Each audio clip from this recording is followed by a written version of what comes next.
Hello, I'm Scott Bogey here with Dylan Muir ahead of his fight against Sayem Hoque. How you doing today?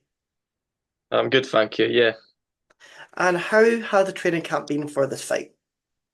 very good. It's probably the best camp I've had. I know it's a cliche, but it's definitely the hardest I've worked, so it's good. Everything's going well. And with this fight, it is for the title. Does that add any more pressure onto it?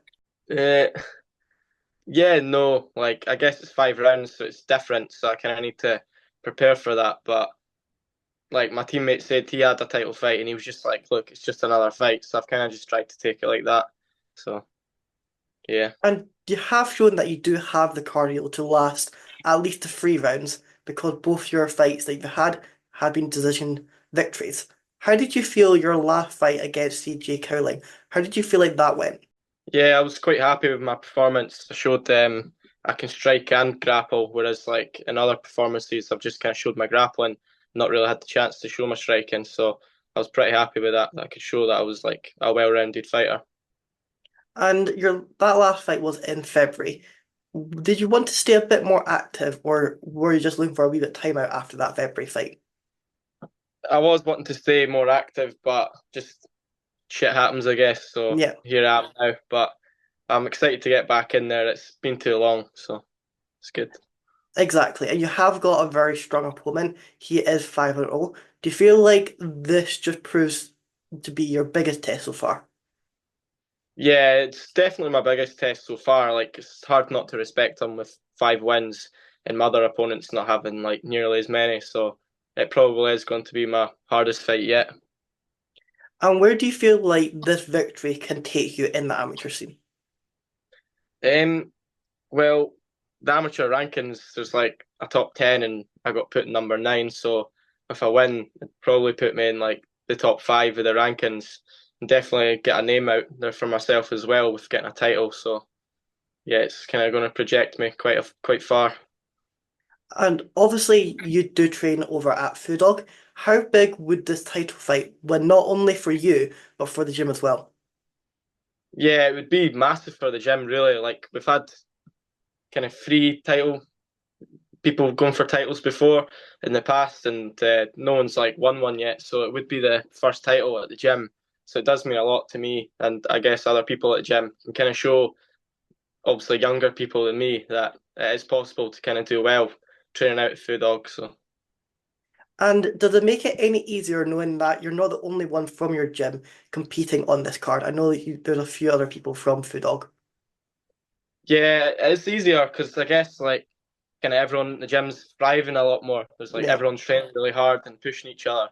There's been like 5 fights this month. There was meant to be another one, but just people got injured and stuff, so it fell through. So there has been lots of us training for a long time now. So yeah, it's definitely easier going down with people. I prefer it that way. And do you feel like having, like you're saying, a lot of people did have fights coming up? Does that just make it a lot easier to train for these fights? Because a lot of people are going 100% to get into their best shape. Yeah, well, it just means there's more rounds in the gym. Like, sometimes in the year people could be busy, like on holiday Yeah. or just really busy with work. Sometimes people can't like train as much as they want to, but like there's been no issues with that. There's always plenty of rounds in on a Tuesday and Friday night. So it's good for sparring wise and just general like just working hard as well. Just kind of people are pushing you on, so it's good. And what do you feel like has been the biggest development in your game since our last fight? I don't know. I've been developing everywhere really. Like I went to Thailand, so I was working my striking there a lot. But as well, their wrestling coaches there are like top tier, so I've also worked that quite a lot. Just everything really. I'm just always working everything. There's not really like one thing I'm working on, but I would say my boxing's got a lot better because it's something I noticed in my last fight. I didn't really use my hands Yep. much, so I was wanting to get my boxing a lot better and my cardio too. Like I've never really done any conditioning like in lead up to any fight. So I'm definitely a lot fitter this time round. And like you're saying, you did go off to Thailand. How was that experience for you? Very good. Yeah, I'd want to go back. I'm looking to go back next year. It's really good just getting to focus on MMA for like 5 weeks It's just sunny as well. You're seeing like pro fighters, the best Yeah. fighters in the world, so it's definitely a good experience for anyone to do. And was this the first time you'd went over there? Yeah, it was my first time. So it must have been good to being able to see these pro fighters, rely on their experience, what's worked for them, what hasn't worked, and be able to implement that in your game as well. Yeah, definitely. Like UFC fighters are like coaches there and Yeah. stuff, so you're learning from like the best fighters in the world, people that have been in like the top 15 in the most stacked weight division. So it's like you know what you're getting is like top tier stuff. So it's good. And like you were saying, it does depend whether how busy you are with work or that. How do you do that balance? Well, I'm quite lucky that my work's been like flexible, and right now it's like there's a change of ownership, so hours are getting dropped anyway. So I have been able to train lots. Like it did, I know in my last interview it sounded like, oh, I'm not able to train as much, but I'm only in college like 2.5 days a week, and then I've been working maybe like 10 hours a week. So apart from that, I'm training like full time. So it's been a lot easier this time round. Maybe in the past it's like I've had struggles with that, like working a lot more and trying to balance the three, but like college isn't hard at the minute.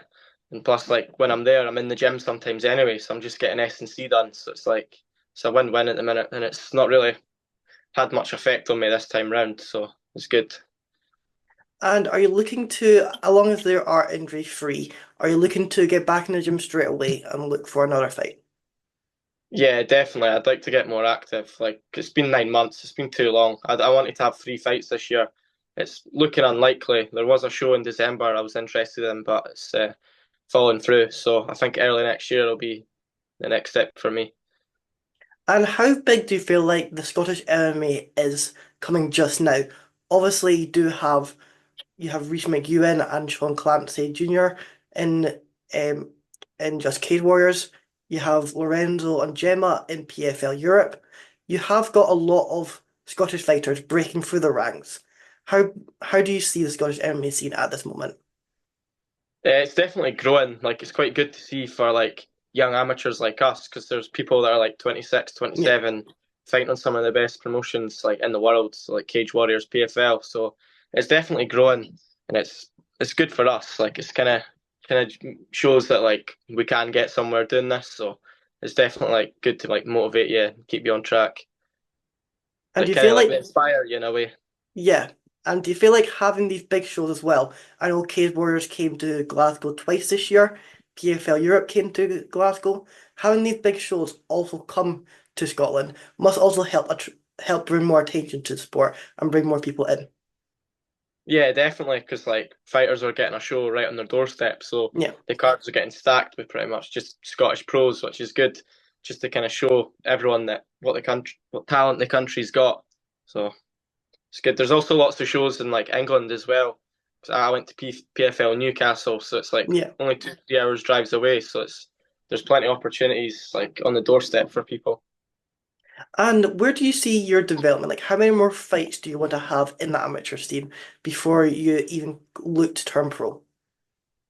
Uh, a lot more than what I've got right now. Like Yeah. at least even 10. Like you seen like Lorenzo and Kunle, they went pro for like 16 amateur fights. Like ideally you want to get as much amateur fights as possible because like that's what all the pros say. When you turn pro, you can't fight as much as you'd like to, and you wish you'd done more at amateur. So you might as well just get as much as you possibly can here and take the hard fights and get the experience. Because at the end of the day, when you turn pro, your amateur record isn't going to matter. So And do you see that as like when you do eventually do turn pro, you are gonna it's kind of like a reset of your career. Doesn't really your record at amateur is just seeing how things work, seeing how you feel with stuff, and then you turn pro and you get your overall game to start to develop. I guess it's like the start of your proper career. Like amateur, you don't get paid for this, so Yeah, um, yeah. But I do care about my amateur record. But like at the end of the day, you'd rather have like 16 fights with 10 wins and 6 losses and say like been 7-0 and then go pro. Like you'd much rather have double the experience. So exactly. And what brought you into MMA? um, just being a fan of the sport, I guess. Just needing something to do, like a hobby. And I done martial arts when I was younger, so it was always something I kind of enjoyed and was like into. So just started straight after COVID, and kind of the rest is history. I'm here now, so Exactly. And who, like you're saying, it was a fan of the sport. Who was it that you looked up into? who I looked up to. Yeah, Uh, I don't know. I guess when you're like 14 and stuff, you were seeing clips of like Conor McGregor. So he kind of brought a lot of eyes onto the yeah. sport. So it's probably his like influence that got me into it in the first place. But I watched a bit of boxing as well. So just people like Tyson Fury. So it's kind of just people like that I seen first, and then kind of got more into the sport, more educated about other fighters.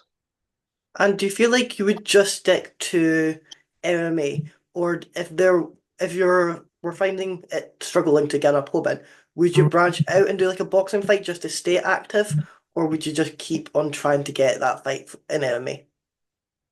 Ideally MMA, like I prefer MMA to anything else. It's like where I'm best. I have done like jiu-jitsu competitions. I have had like K1 and kickboxing fights, just nothing too like extreme, but like just like shin guards and headgear. So I have kind of like dabbled in other sports, but MMA is kind of the sport for me. But I would like to compete in wrestling and jiu-jitsu a lot more next year.